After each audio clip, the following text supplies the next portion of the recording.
A lot of people think that van life is all about sunsets and beach fronts and taking road trips. And a lot of that can be true depending on what kind of traveler you are. But there are also a lot of day-to-day realities of life in a van that will catch you off guard if you're not prepared for them. So in this video, I'm going to take you through what some of those realities are so that you can be prepared when you get out here on the road. Stay tuned.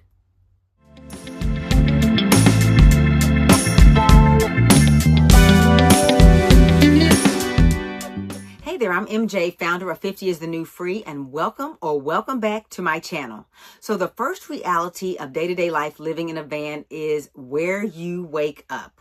So unlike living in your sticks and bricks house or apartment where you are right now, when you live in a van, you always are deciding where you're going to sleep for the night. Whether you choose to stay in the same place for an extended period of time or whether you're picking somewhere new every day.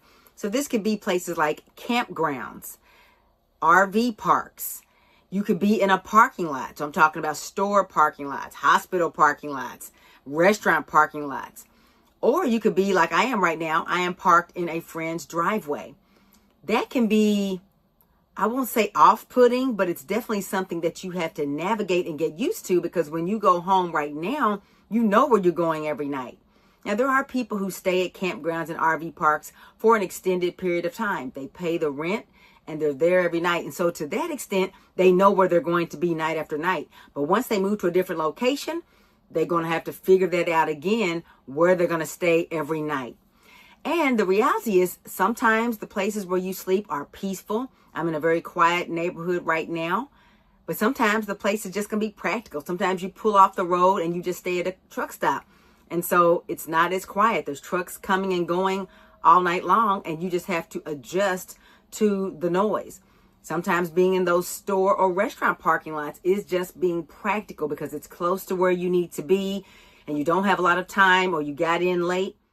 So it's just practical. It's not always quiet and peaceful. I know when I was in Lake Charles, Louisiana a couple weeks ago, I rented a space in an RV park for a couple of nights. It was very peaceful, very quiet. There were a lot of lights there because they needed them for security, but it was very peaceful. I felt very safe. But I don't choose to invest in campground living on a day-to-day basis while I'm out here on the road.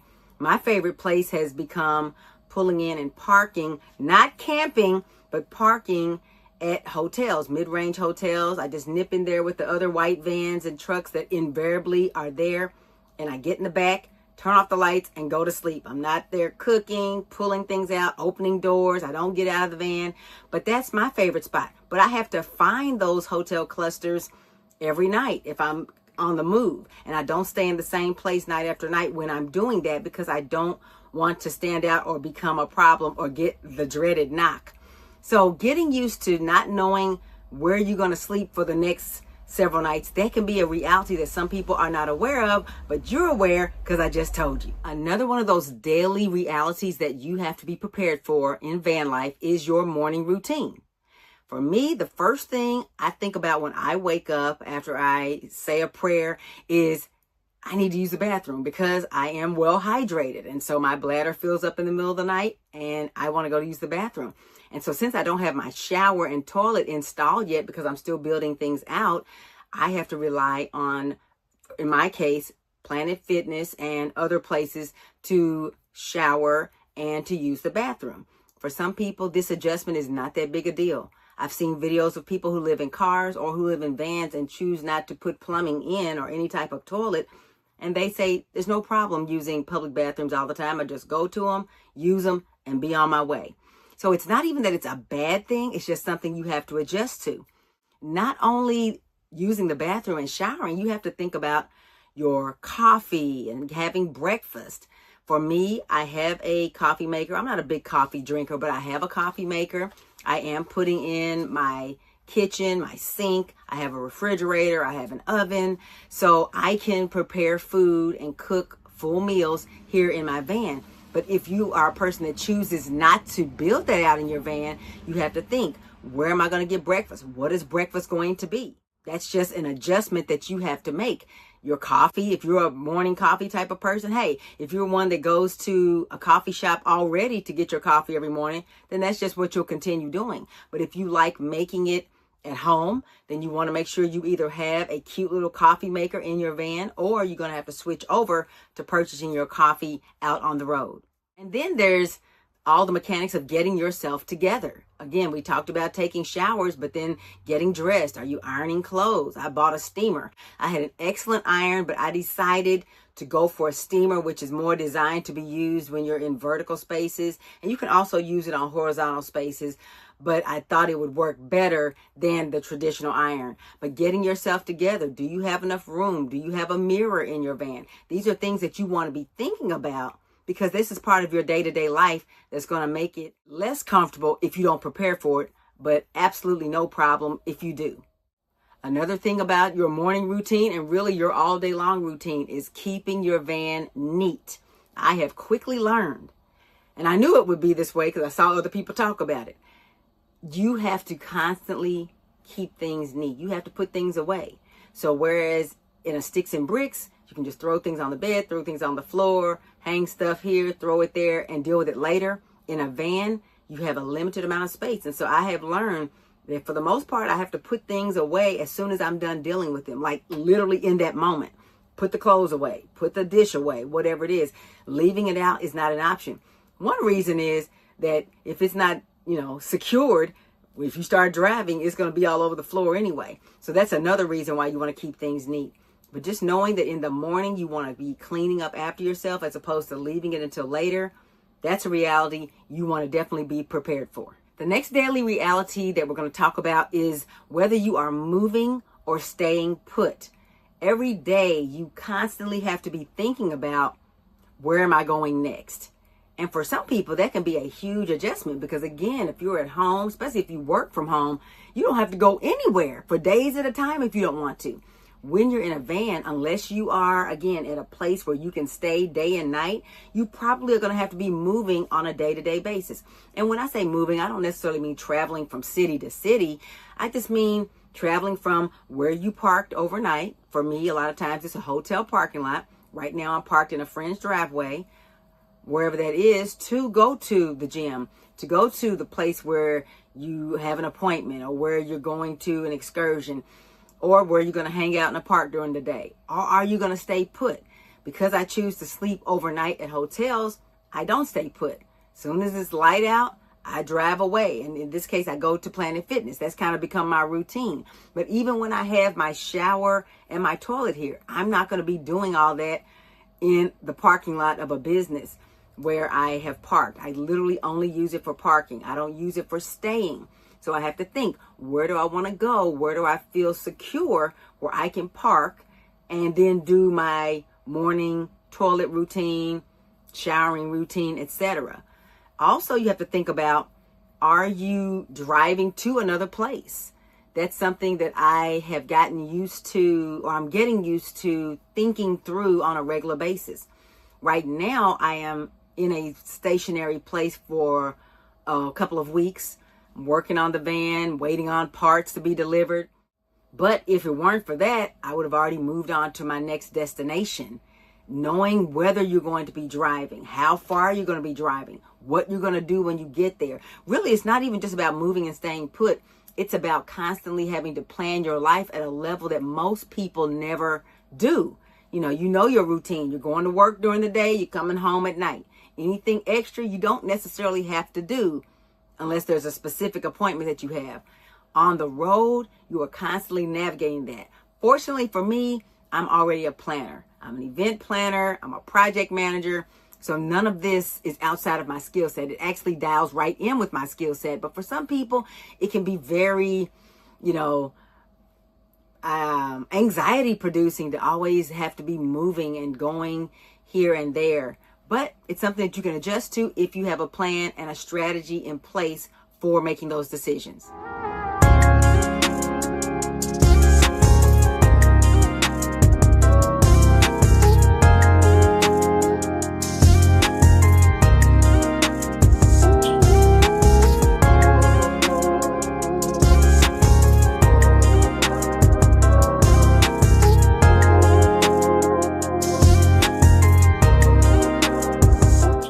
one I love to talk about with people because, like I said at the beginning, van life can often be depicted as a lot of adventure, a lot of beautiful sunsets, beach fronts, you're in the mountains, it's beautiful. And let me tell you what, it is that. The ability to go and see whatever you want to go and see, whenever you want to go see it, that is exhilarating. I was driving through Alabama and I stopped off at, what is the name of it? Oh my goodness. Oh, I can't remember what the name of it is, but anyway, it's an exhibit that I stopped off and saw, and I didn't even know it was there till I asked ChatGPT, what's something cool to see in this part of the country that I'm driving through? And he told me several things, and I had the time and the flexibility to just stop. I never would have done that before. Certainly if I was flying somewhere, I would have flown right over all of that stuff. And if I was on a time crunch because vacation is only a week and I have to get there by this time, I wouldn't have had time to stop. So I'm not implying that van life does not provide that freedom, because it absolutely does. That's why a lot of us do this. However, there is also a very stark dailiness of life that a lot of people forget or don't realize that I want to talk about. You're exploring, yes, but there's also errands to do. And the errands seem to be like it's a lot more. Maybe it's because I'm still building my van. I'm still putting shelves in and building, storage containers and covering up the walls and all that. And so it seems like I'm still running back and forth and doing that. And I'm still adjusting to what things I need in the van, what I already have in the van. So I'm going to the store a lot. There's a lot of errands that you have to do. And then there's work. I'm a business owner. I'm a digital product publisher. I also create content. And I've got some other business ventures that I'm working on. And so I have to do those things. I know it may seem, I told my kids one time, because they call me all day and I love it. Well, they don't always call me all day, but a lot of times they do. And sometimes I'm like, I know it seems like I'm not doing anything, but I am. Kids, don't stop calling me. I love hearing from you. But I'm just saying, it seems like in entrepreneurs' life, especially, that because they have flexibility and they seem like they're always available, that they're not doing anything. But quite frankly, as a business owner, I have quite a bit of work to do, even more so than a 40-hour work week. And even for those that are on the road and are working jobs, that's a commitment. If it's a 9-to-5 type of thing and you're online working virtually, that company you work for expects you to do that. It's not different because you're in the van. Right? We still have to work. We still have to make money. I would hazard a guess that most van lifers are not necessarily like independently wealthy to the extent that they don't even have to work on their businesses to make money. There are probably some that are well-to-do, but they still are operating the businesses that give them that income. So we have work that we have to do. Of course, we have chill mode, right? So we have times when we can relax, and it's nice to just be able to pull over when you're tired or get in place and just chill. You don't have to drive home. You're already at home. That is amazing. That is amazing to just be able to pull over, park, secure the vehicle, get in the back, and just you're home. But it's not always adventure mode, because again, we have to do the dailiness of life like everybody else. It just looks different. And then you still have family obligations. Things go on with your family. I've been navigating some difficulties with my family back at home recently. And so I've been on the phone with a lot of them and working through things. That stuff doesn't change because you do van life.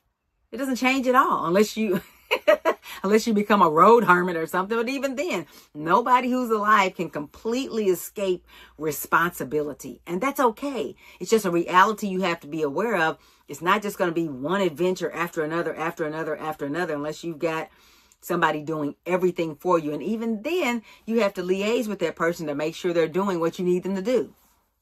Another thing I have realized being on the road is that I have to touch my home on wheels a lot. You're taking things in and out of the van.